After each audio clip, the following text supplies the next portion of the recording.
Yo, my name is Big Lou, and you are now listening to Go Produce. We're the show that explores how music industry professionals turn their passion into profits. In this episode, we've got Mercedes Gaja, an intelligent and charismatic human who carries an intense passion for languages, culture, and music. The Go Produce focus of this episode is how do you describe what a prime artist candidate looks like for an event? If you are interested in learning how you can profit from music in more ways than just money, then this episode is for you.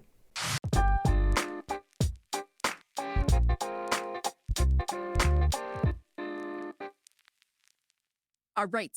Thank you, Mercedes, for being here. I want you to know that we really do appreciate your time. So let's make the most of it and go produce. Listeners, let me tell you who we've got in store for you today. Mercedes has experience in both nonprofit and corporate sectors. She is passionate about languages, culture, and música. Following her passion for the arts has gotten her involved in the ongoing success of multiple arts and nonprofit organizations and festivals through artist recruitment, vendor coordination, administration, and marketing and social media tactics. Mercedes is also very community-driven. She is currently the co-artistic director of Sunfest, where she manages bookings and liaises with artists. Her professional, academic, and travel experiences, coupled with her passion and drive, have allowed Mercedes to reach her success. Mercedes Gaja, welcome to the show. Thank you. Thanks for having me. We are very honored to have you here. Like I said, we do not like to waste time. Let's get right into it and make the most of it with our first segment. First segment is called The Basics. Love it. Oh, there it is. I was waiting for it. Perfect. So what we're going to do in The Basics is we're going to run through some simple questions so that we can ultimately get to know you on a better level so that moving forward, we're all on the same path. Cool? Okay, sure. All right. So what is your first musical memory?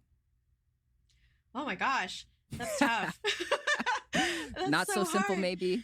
Let's see. No, it's not so simple. I grew up in a household full of music. So, good question. Probably watching my dad's band play. I think that's probably one of my, yes, I think so actually. Cause I remember running up to a musician and thinking it was him and I like hugged his leg and I look up and it's not my father and I just freaked out. That's one of my earliest musical memories. So my dad was, he came to Canada as a refugee. And so therefore he made this Latin ensemble. And so Latin music plays a huge role in my life. So that's one of my first musical experiences amongst the thousands that I've had. Oh yeah. And I bet you we're going to dive into a couple more. But I like starting with the first musical memory because it really rejuvenates you almost. You're like, wow, so much has happened in my whole time. And then moving forward is kind of cool. How does a cultural promoter go about doing what they do? I don't fully understand what this role is. I just want to hash that out a bit. Okay, well, a culture promoter does exactly what that is. It's culture. And so we promote culture through music, through visual art, through food, through beverage, events, and community events in general. And so for us, it's about promoting different diverse cultures in order to create a great community and social impact. So that is what a culture promoter is. It's nice and to the point. I like that. Yeah.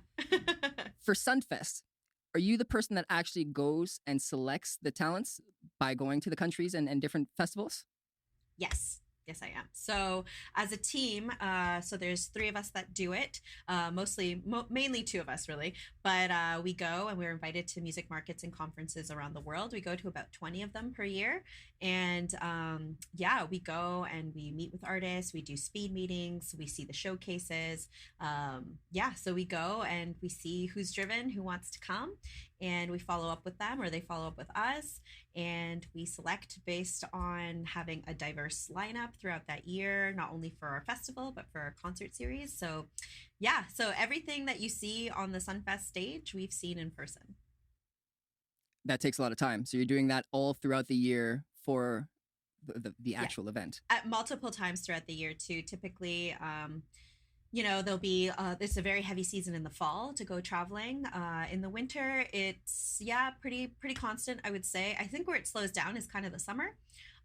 So we'll go maybe to one or two conferences in the summer, but typically 15 to 20 per year. I'm guessing it's slowing down in the summer because people are actually performing. Yeah.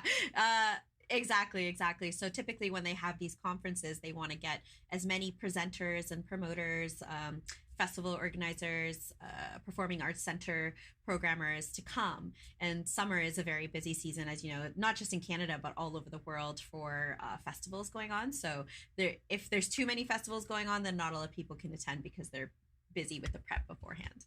Of course. Of course. And if you're attending so many throughout the year, you said you've got a team, you might be actually physically at all of these 20, but to what extent are you involved at each of these conferences? For example, like, are you just walking around attending, observing, or are you like on stage being like, this is what you got to do, you know?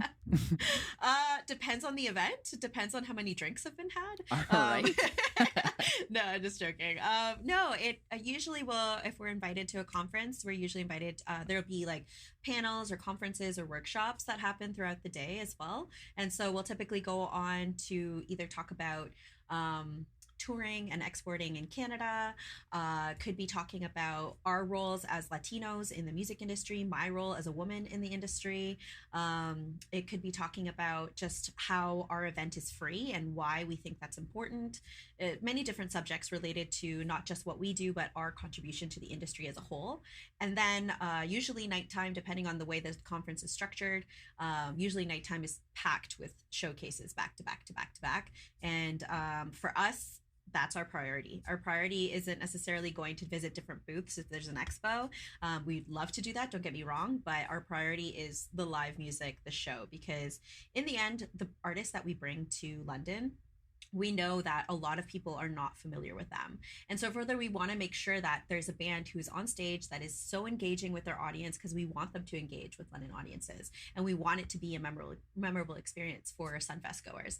So yeah, typically we're out there watching as many showcases as possible. Sometimes it's like boom, boom, boom. I'll see 15 minutes of one, but then another one's going on a different stage or something. So I'll make sure to try and catch as much as possible. But sometimes a band is just so good, you just have to stay for the whole set. It happens. So, yeah, it happens. And when that happens, you know you got a winner. Oh, 100%. And you're like, here's my card, contact me. I'm going to try and make this thing happen with other presenters in Canada as well. And so, yeah, it's very, it's tough work in the sense that it's very physically demanding. A lot of late nights, a lot of late hours, but it's great. You know, we love what we do. We know we're in a privileged position to do it. And we're going to keep doing it as long as we can. Hey, I like that. Okay, cool.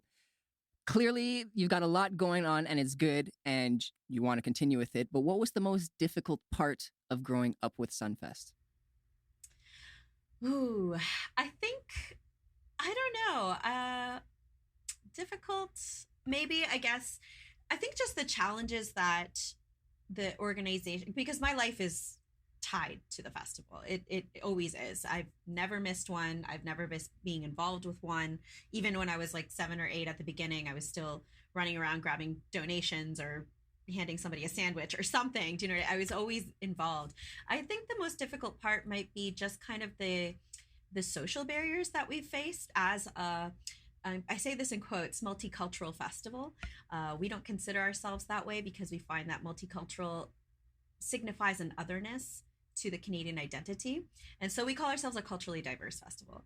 But with that, and especially in a city like London, Ontario, it was very difficult to get it up and running and to face those kind of barriers, people not believing in the messaging that we were touting, maybe not supporting us, thinking, oh, you're just like a little multicultural festival, blah, blah, blah. So facing that adversity, I would say, was the most difficult thing. And to this day, even as established as we are, I feel like we constantly just have to justify our existence. And especially when it comes to grant writing, things like that, it never ends. It never ends. So professionally, I would say that's the most difficult thing is grant writing. The worst, but it's, you know, it's worth it.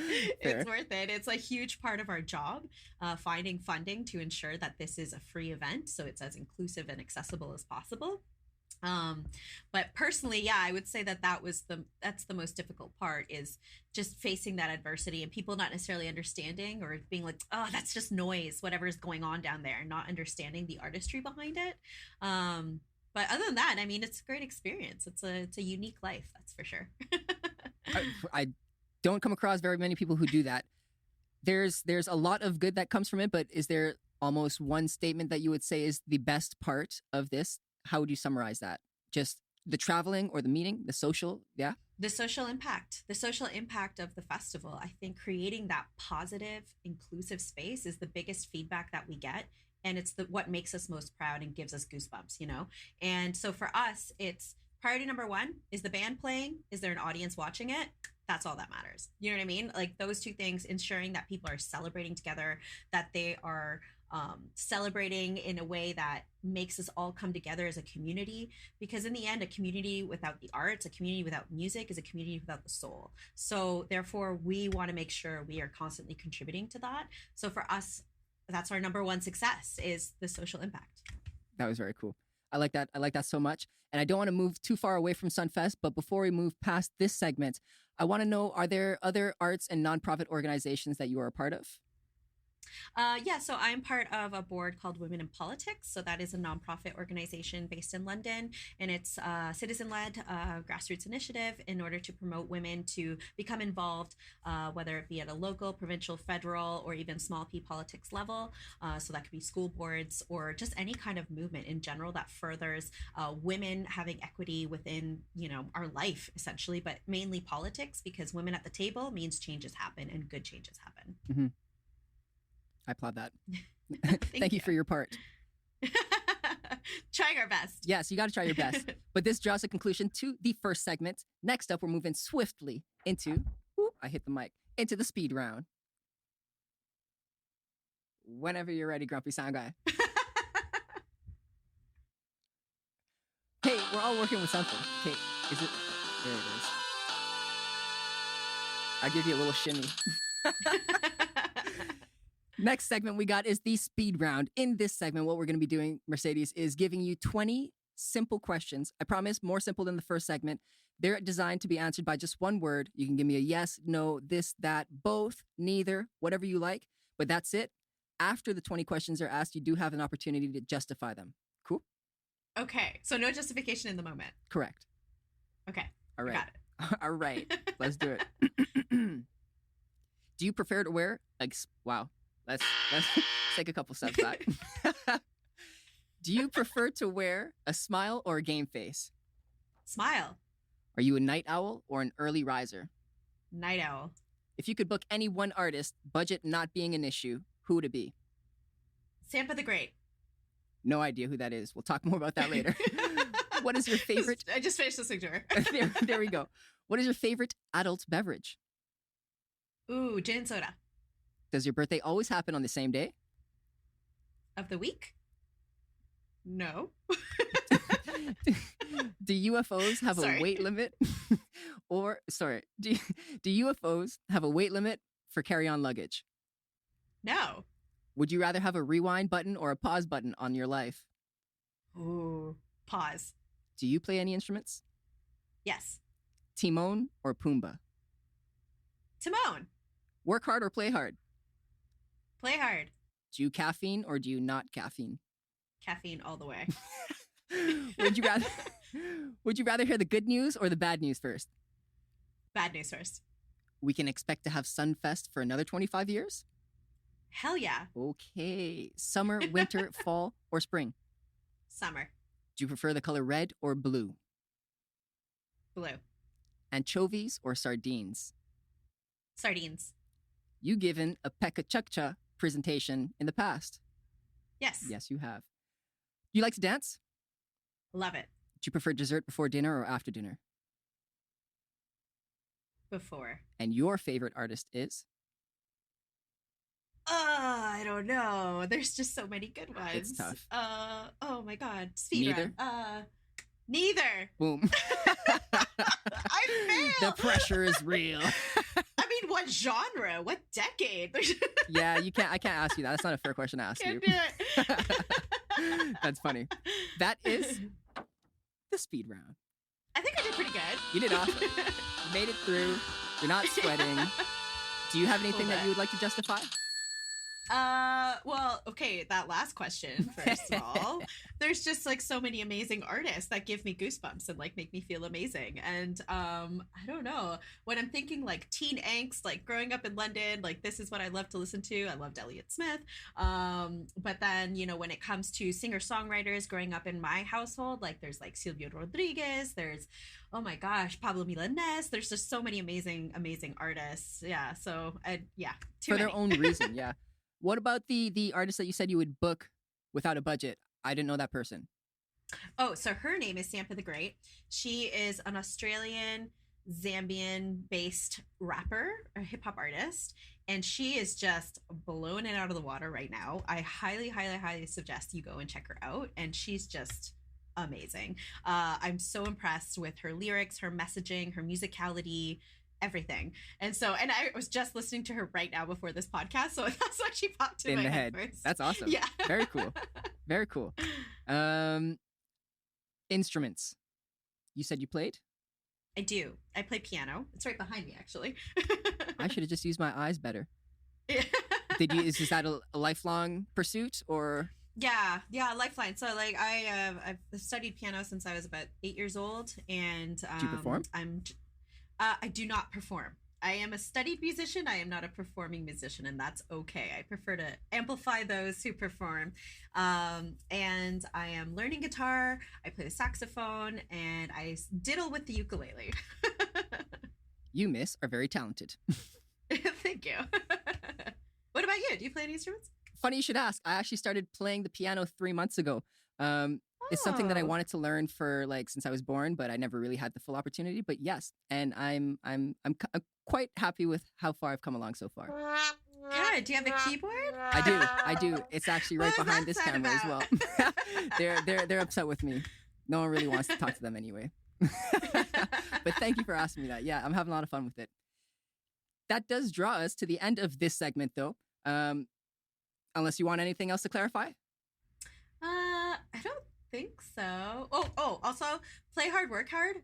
Both, actually. That's a better response. Yeah. In order to play hard, you need to work hard first, or just do that constant cycle. That's why I play hard, because I work hard. I feel like while you're playing hard, you're also working though, because you're out and enjoying the Yes. show, but you can't just like go home at the end of the day. But you have to enjoy it somehow, so you have to play hard. So that's why that was the first one that popped in my head. But I'm like, no, it's both. You're being very considerate to yourself and everyone around you. Thank you. Very nice, very nice. Cool. That is the speed round. Moving on to what's yo take? Yes. You really like those transition sounds, don't you? I love the sound effects. Love it. Perfect. In What's Your Take, we're going to be providing you with different quotes, statements, topics, and we just want you to share your opinion, your perspective on the matter so that we can take something away from it. Yes? Okay. Yes. Scouting an artist has to be done live. What's your take? I would say mostly yes. I am all about the live experience. I think produced video doesn't necessarily show me that unless the video is in front of an audience. That is different. So there are certain agents and managers that we work with who've come to know, they know our taste a little bit. And so they say, this is an amazing band. Take a look. Here's a great video. A live video, of course, because they know that's what we like. And so based on that, sometimes we'll book a band like that. Usually it'll be through live. Sometimes it'll be just through recommendation of people that we trust their taste in music. But I fully believe that the live experience is first and foremost center to everything. Have you had experiences where you didn't book someone live and then you were upset? Like, what is your preference to going out and seeing them live? What do you mean? Like I booked them and then I saw them live and they weren't what I expected, or Right, like you didn't have the opportunity to see them live and you took someone's word and they came to your show and they didn't perform up to standard. Not that I can think of, to be honest. Hold on. There's a lot of artists that we book. No. No. So you got a solid community then and like trust within your peers to provide because we don't charge admission, like we don't need to book this big commercial act or something in order to sell tickets. We have that luxury that we've worked hard at, don't get me wrong, but we have that luxury where we can book an artist based on their musical quality. And so we know that those agents that we work with, they are recommending us something that is good quality. I can't really think of something that happened like, yeah, sometimes it's just happenstance. Like, I mean, because we book so many international artists, sometimes there's visa issues or something like that. And, like one of their musicians couldn't get into Canada or something like that. So therefore, like maybe we booked a band from Iran and there was an oud player. And so now the oud is missing and because he couldn't get into Canada or something like that. Those are the moments, I guess, where you're like, wasn't necessarily what I was hoping for. But again, that was circumstantial. And we're totally cognizant that those are one of the risks that happen when you book tons of international bands, is dealing with visa issues and things like that, or instruments getting broken on flights, like all that kind of stuff. It happens. Yeah. We've taken people to Goodwill to buy clothing because their luggage is totally lost or destroyed. Like, it's just, yeah.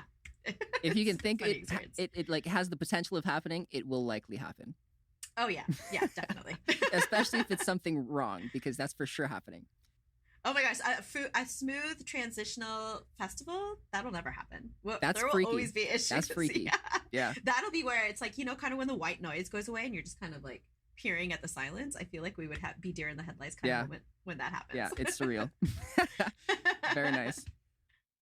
When you go to the event, to the showcase or wherever in the different countries, and you find someone that you like, what are the following steps? You go to them, you give them your card, be like, hey, email me, and then you come home and you converse for a couple of months while you determine all of this?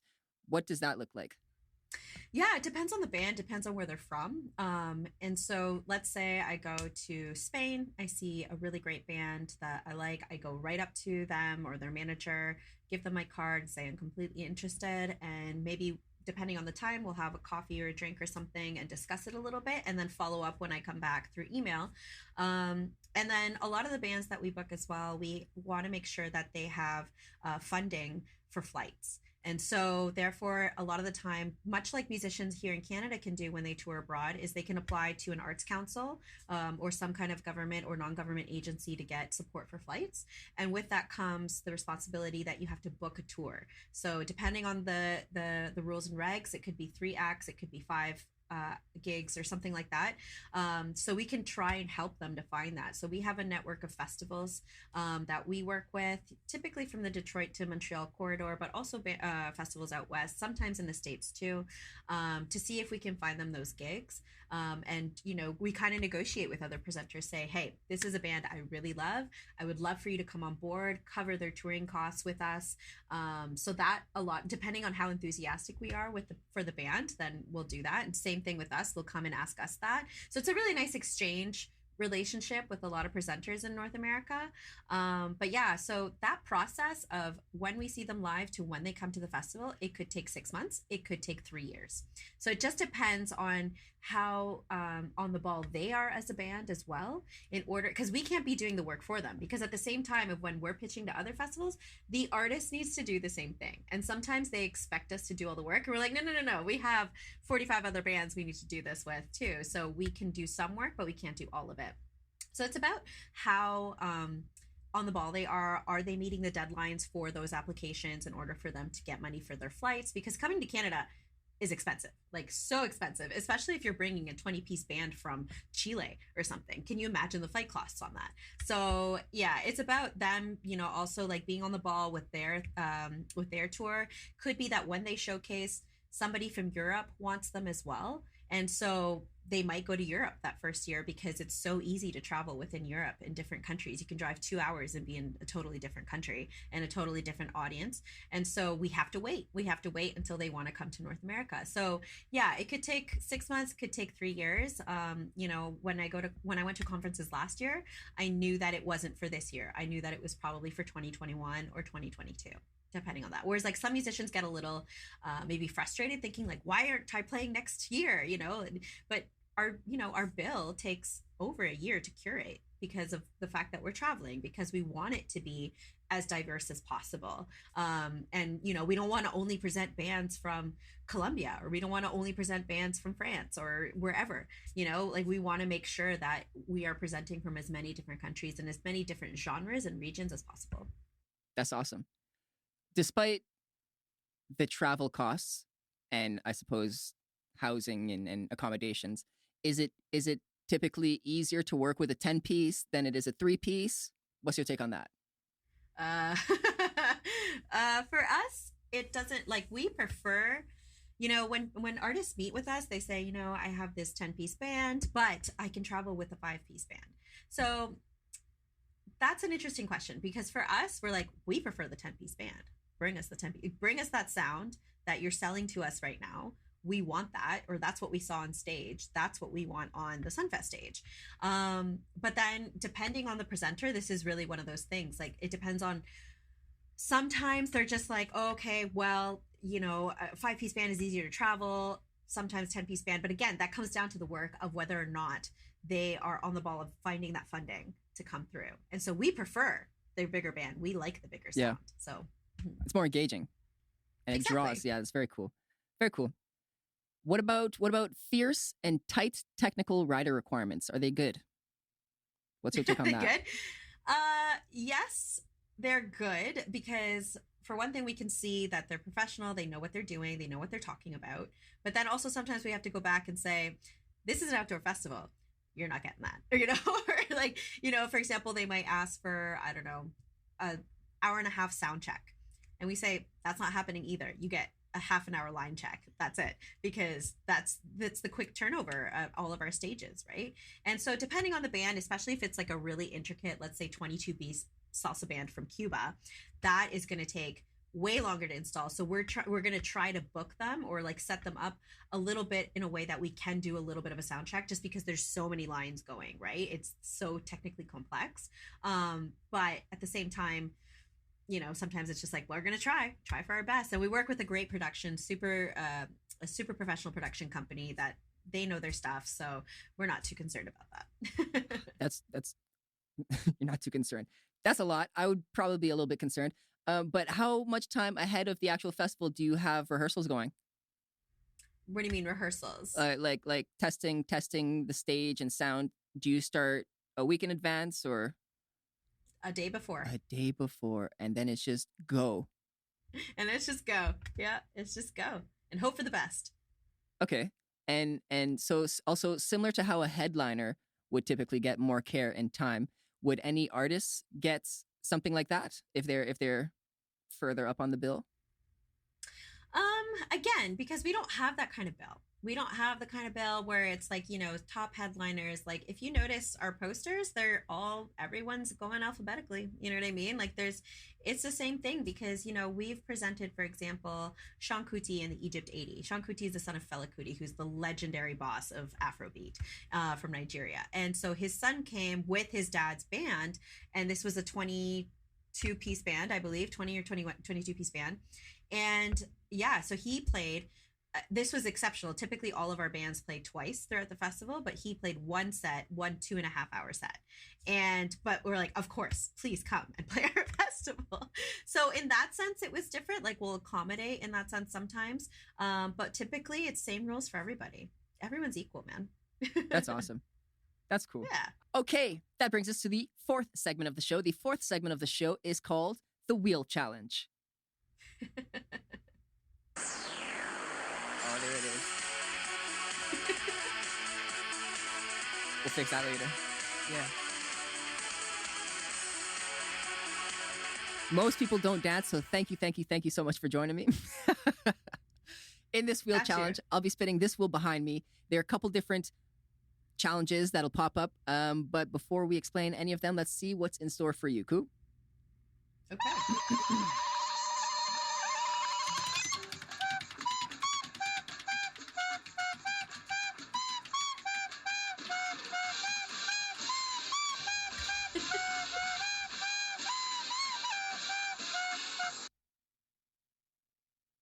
So it's perfect that you got the paper and pen, because you are going to be drawing blindfolded.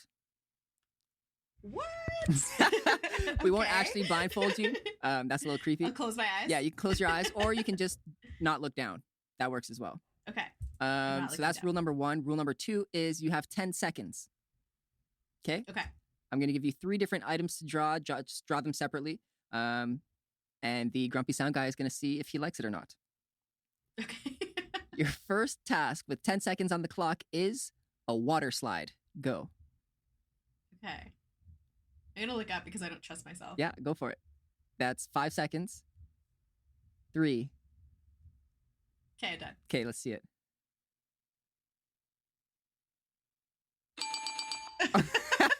He knows. He knows. That was pretty good. You even got the pool in there. I did. He gave you the bell. That's nice. All right, so you got 1 point so far. 1 out of 1. Let's see if you can get the second one. So the second object I want you to draw is a smiling sun. You'd think I'd be pro at this one. That's exactly why I threw it out your way. Let's see what happens. 5 seconds. 3, 2, Okay. 1. Let's see it. Oh, wow.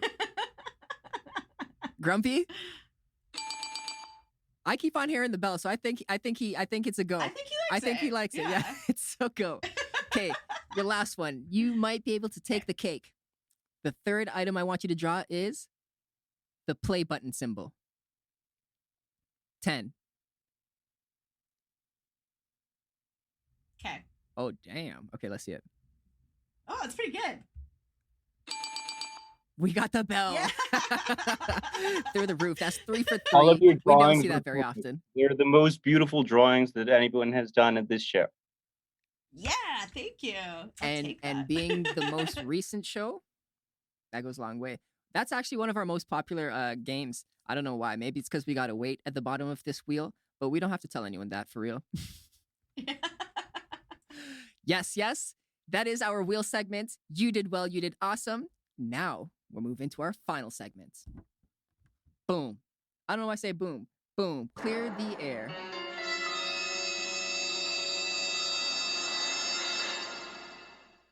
Here. Sounds dramatic. Yeah. It's a suspenseful ending. That's what we're going for. This segment being called Clear the Air, we're trying to eliminate brain fog for our listeners because a lot of people are cloudy, and we're going to do so by addressing simple challenges. We're going to do so by addressing challenges in the industry that are common, and we're going to help people navigate them better. Yes? Okay. So I want to know, how is the final decision made when selecting an artist to participate in Sunfest? You want to see the show, you want to see the performance, but maybe they do a great show and they are not good at responding. How does that look? Final decision is made just, I guess, because everything comes together in terms of, whether they're available, whether they have the funding, and whether we have other presenters that are on board to come and to present them. If we don't need other presenters to come on board because, for example, they found funding and they're like, we just need to come to Sunfest, and that's it, then we're like, okay, we're good to go, and yeah, it's pretty simple. And again, like if we have, let's say, 2 bands already from Brazil, we're not going to book another band from Brazil that year. Do you know what I mean? So that decision's already done for us at that point. We're like, nope, sorry, next year, that kind of thing. And we'll put them in for the next year after that, depending if they're available. So yeah, typically, so I'm a co-artistic director. The other co-artistic director is my dad. And we'll get together and we'll talk about just how the sound is coming through, like the lineup, whether or not there's some acts that are too similar to each other or something like that. Those will typically be the decision-making processes. Right. Is there any particular characteristic about a group or an artist that will deter you from working with them entirely? Yeah, I guess I would say kind of, it goes back to what I was saying before. It's like, you have to do the work too. So if I find that they're not doing the work, then what's the point? You know what I mean? We're not going to we put in so much effort into every aspect of this festival, not just the music part of it, but other components as well, the market, working with the city, fundraising, etc., that I don't need to add on something else onto my plate. So attitude is very important. We love working with positive people, energetic people. Those will be determinants for us to work with them, because in the end, that's the space that we want to create at the festival. And I think that we've been really successful in doing that. So we don't want no divas. We don't want no divas. No time for that. Stay home. Yeah. No time for that. When you want the artist to do some work as well, does some of that work require them securing funding themselves? Yeah. So, but then again, it's not necessarily the artist, right? It could be their manager, it could be their agent, that kind of thing. So they need to have a team. And so the reason why I say that is because that means that you're passionate about your project, that you are taking it seriously, that is the professional attitude avenue that you want to go by. Don't get me wrong. We all have side hustles. That's fine. But your passion and your priority needs to be with that group. And so yeah, it's one of those things that we want to see, that you have a team because you take it seriously and you've surrounded yourself with a team that'll help you do it. There's a lot of artists that are self-managed and they do really well at it, but it's so much work to do that. And at the same time, continue to practice your music, continue creating your craft. It's really, really difficult. But the ones that do, I mean, they're amazing. My hat's off to them. That's a lot of work. I think musicians have to, and artists need to understand that you're a small business in the end. You need to know how to market yourself. You need to know how to promote yourself. You need to have massive time management and project management skills.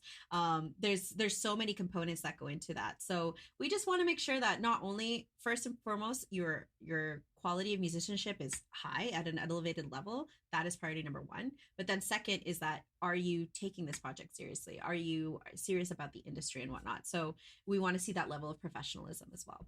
You got to maintain that. Very important.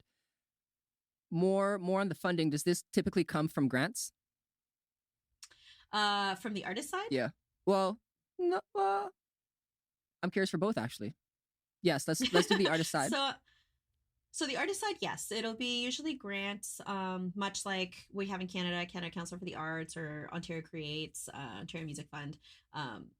Artists can apply for this in order to record, tour, that kind of thing. So, but then there are other, NGOs or nonprofits that are set up, cultural organizations that are set up in order to help artists to export the music from whatever country they're coming from. So again, Canada Council for the Arts, that's our export office in a sense. Like they go through a jury process when you apply to it, because they know we want you representing Canada outside of Canada type thing. So those offices exist all over the world.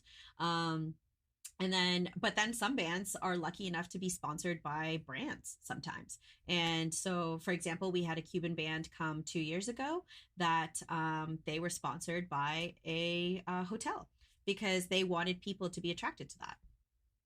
You also said earlier, the presenter of an artist. Can you unpack that a bit? Presenter of an artist. I mean, we present an artist. Like we take care of the back end in terms of bringing the artist, of setting up a venue for them or a stage for them to play at. And we present them to our community knowing that they might not necessarily be a known artist here. So that is what a presenter is essentially. We want to make sure that we're programming music or visual arts or visual artists.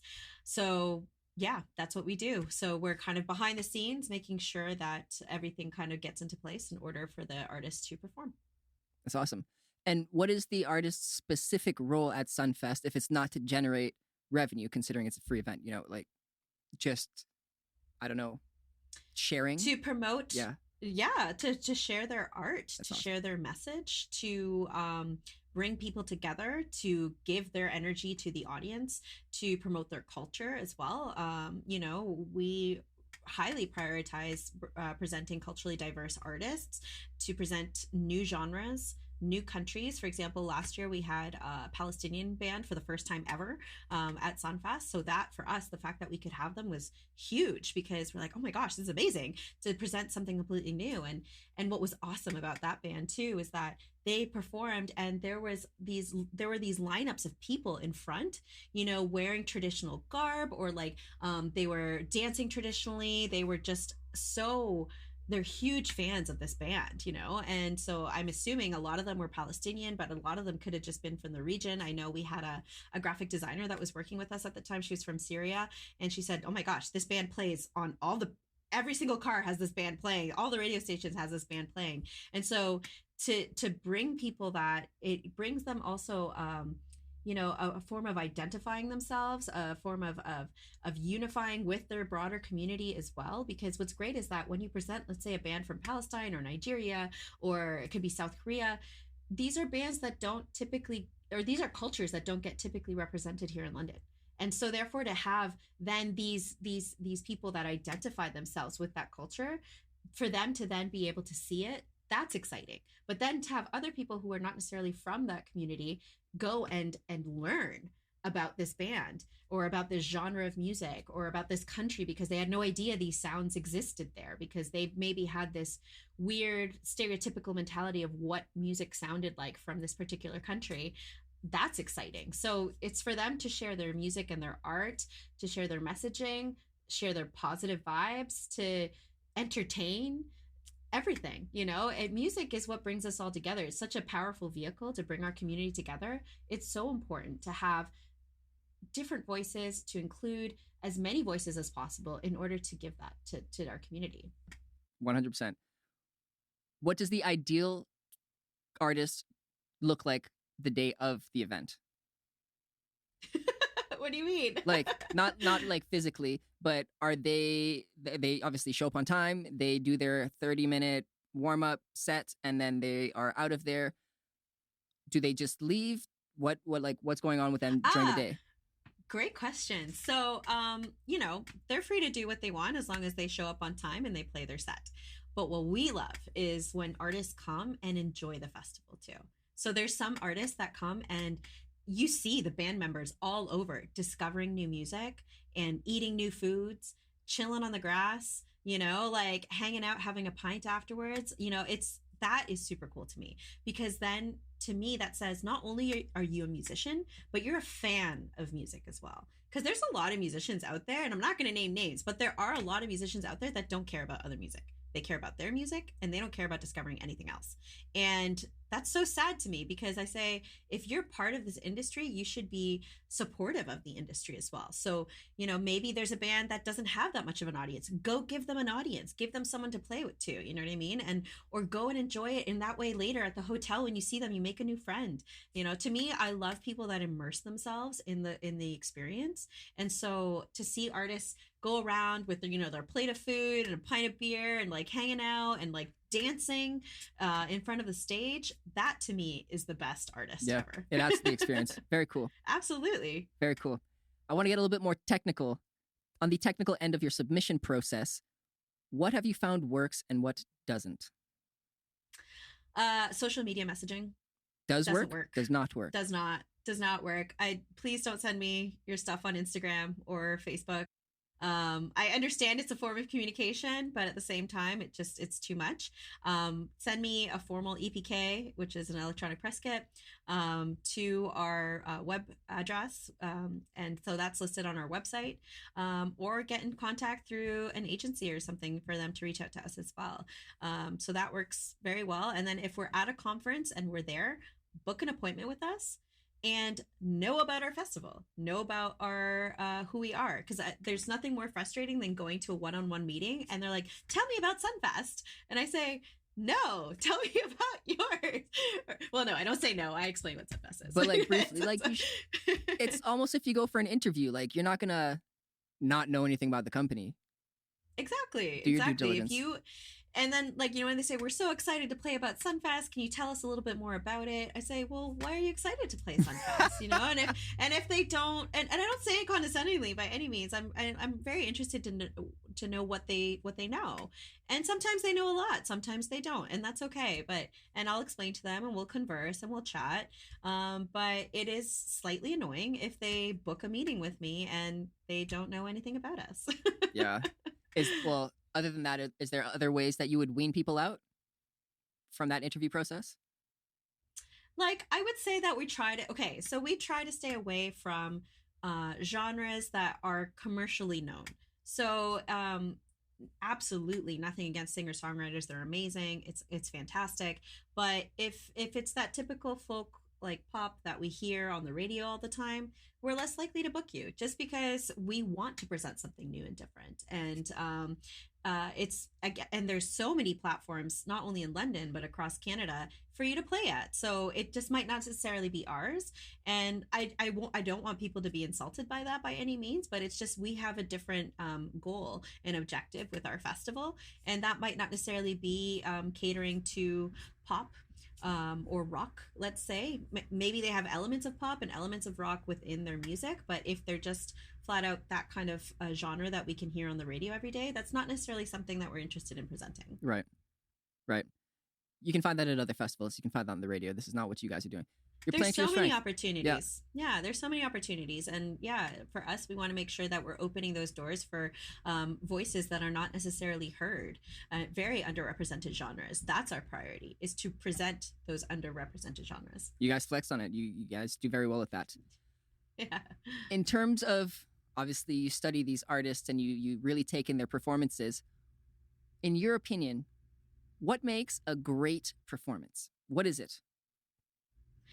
I think what makes a great performance for me is, obviously, first and foremost, the fact that the quality is super good. The tightness of the band, how they interact with each other. Like, it doesn't have to be super high energy or anything like that. It could be really soulful, peaceful music, which is fantastic as well. We present that too.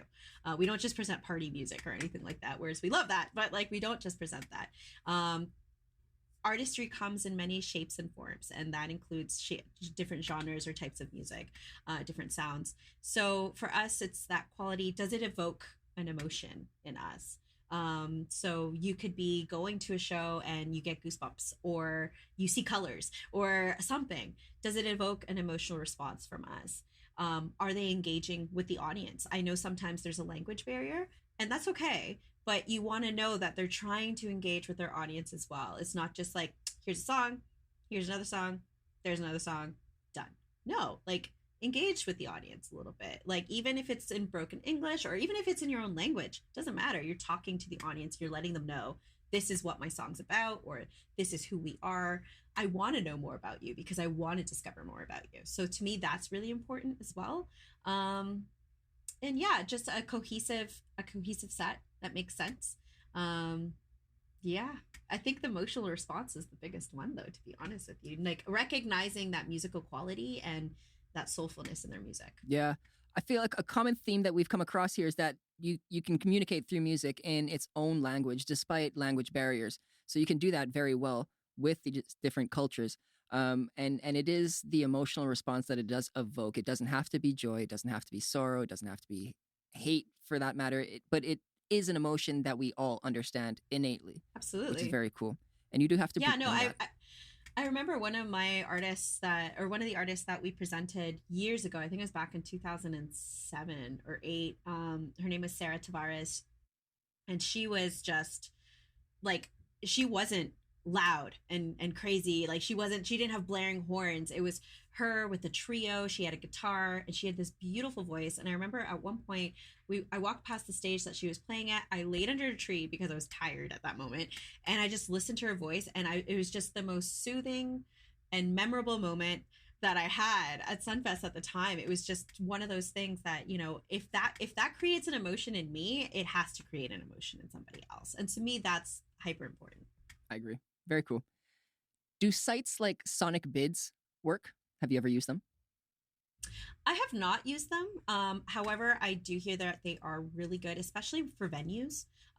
We are not a venue, so it doesn't necessarily work for us.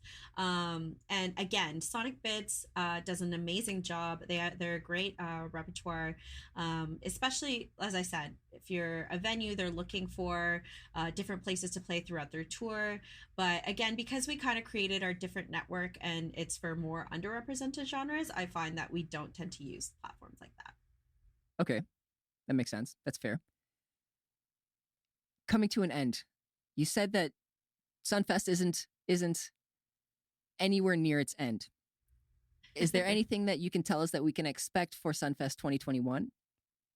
Or is it too early? Is it too messed up, this world right now? Which is fair. Yeah, it's fair. Thinking positively and thinking ahead, I think what you can expect is the same positive, inclusive environment that we've always wanted to create and that I think we've been pretty successful in creating. And on top of that, I think it's going to be extra joyous and a celebratory event because we were held back for a year and we're ready to like let that energy out. We're ready to let that come out. You can always expect top of the line, amazing musicians, a great experience with food, with artisans, with beer, like, we can expect all of that. And on top of that, for this year, we were hoping that we could bring more international presenters to our festival because we want to create a little bit of an export platform for the Canadian musicians that we present because half of our bill is usually Canadian. So from all across Canada, representing different genres and cultures.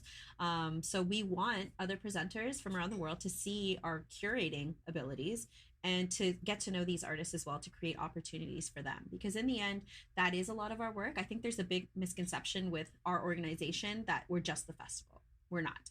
We do the festival, we do concert series throughout the year, visual art presentations, but a huge amount of our work is the cultural advocacy work that we do.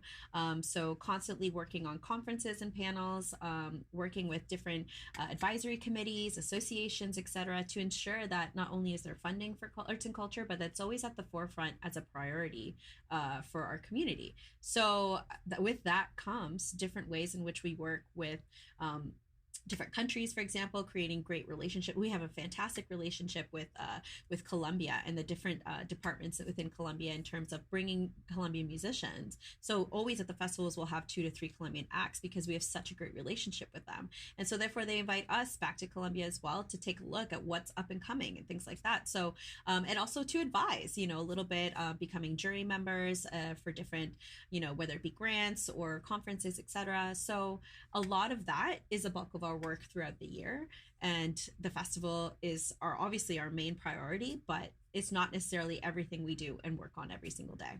How big is your team throughout the year? So we are a team of 4 right now. Okay. Okay, cool. We're a team of 4 that works on throughout the year. And for our festival, we have over 400 volunteers. We could never do it without all the volunteers that are there. And even though we're just 4 and we have a little bit of salary, it's a little bit of salary. And so there's a lot of volunteer work that goes into that from our own part. We do have contract workers that come on throughout the summer, usually for festival season. So a lot. It's a very, very small team throughout the year. And we have to manage a lot. And so if we're supervising these contract workers and supervising these volunteers, it just stretches it out more. Wow. I mean, that's 4 people. That's very impressive, but it goes to show that really nothing is impossible. It's been time and you guys put a lot of effort into it. We can't take that away from you, but you guys continue to impress. And thank you so much for all that you do for London and the greater community. Thank you. Do you have any final words that you would like to share? Keep supporting the arts, keep supporting music. You support that musician, buy their album, pay into whatever live stream they're doing, watch their live stream, share, it's incredible how much of a share and like goes a long way because it helps us as an organization not only attract sponsors, but, justify through grants, work with media partners, etc. But in the end, first and foremost, our work is based on the artist. So the artist needs that support as well. So keep supporting the arts. Oh my gosh, please. I think that's the biggest thing that I can say to so many people is that can you imagine going through any kind of turmoil in our lives as we just have without music? What would you do? I'll pretend like I don't have to imagine that. Yeah, it's impossible. I mean, we're always listening to music. It's always on in the background for us, or it's at the forefront if we're watching it, if we're going to a live show. I mean, this summer is crazy. It's crazy not to hear the boom of a bass, you know what I mean, of it being outside. So I think just continuing to support artists and continuing to support presenters such as us, we're a nonprofit organization, so that we can continue to support these artists as well. That's so important for people to do. And I just don't want to imagine a world where there's no funding available for something like that. And people got to realize that it's the power of one, even just one share or that one I'm not significant. It doesn't matter. One person introduces a whole new world. So it does go a long way. Absolutely. You make a good point. Absolutely. How about anywhere where listeners can either find you or Sunfest or any other kinds of socials? Yeah, so our social media handle at Sunfest LDN, so Sunfest London. So we're on Instagram, Twitter, and Facebook.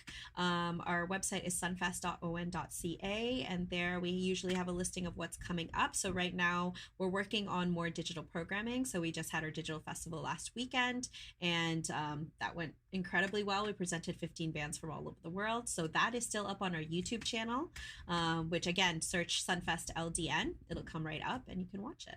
Beautiful. Thank you so much, Mercedes. This was a super fun, awesome, interesting interview. I want to thank our listeners because without this, there is no reason for it. Without our Prevail Media Group team, we cannot put all of this together. Our grumpy sound guy, you do well. You do the effects. You make us smile from time to time. So thank you for that. Yay, sound guy. Yeah. I have two questions. You got some questions? Two very quick questions. Is there an opening in Sunfest for me? Is there for the sound guy? Yeah, sure. Why not? Let's set you up a tent. And the second one is, would you ever want to grab a cup of coffee with me sometime? Ooh. I always love coffee. Yeah, sure. Why not? There we go.